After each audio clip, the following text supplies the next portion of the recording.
तो नमस्ते प्रणाम, हम खेसारी लाल यादव और एक बहुत ही प्यारा हमार चैनल खुल रहा बा जना के नाम बा खेसारी मूवी। तो ऊपर वह सबके हमार मूवी के गाना, मूवी के ट्रेलर और मूवी भी और बहुत सारा चीज़, और सिर्फ हमारा ही ना बल्कि बहुत सारा लोग के ऊपर आई। तो एगो चैनल हम बहुत ही प्यारा खोलनी है ताकि अपना होम प्रोडक्शन की जौन भी चीज़ हुई वो सबके बीच में हम डाली और बेहतर से बेहतर चीज़ जौन होके हम करके और उनके बहुत ही बेहतर सिनेमा भी होके जौना कि हम अपना बैनर से बना के वो सबके बीच में दी और वो लोग के प्यार दी।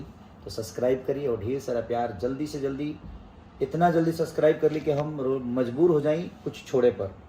तो वो सब सब्सक्राइब करी, लाइक करी और बहुत सारा प्यार दी ताकि हम ऊपर जल्दी से जल्दी वो सबके बीच में जल्दी से जल्दी, जितना जल्दी सब्सक्राइब करे बोलो उतना जल्दी हमार एगो बेहतर मूवी के ट्रेलर वो सबके बीच में जाई। तो अपन प्यार और आशीर्वाद खेसारी मूवी के दे हम लोग और खेसारी के जगह देता नहीं लो पहिया दे हम लोग। प्रणाम।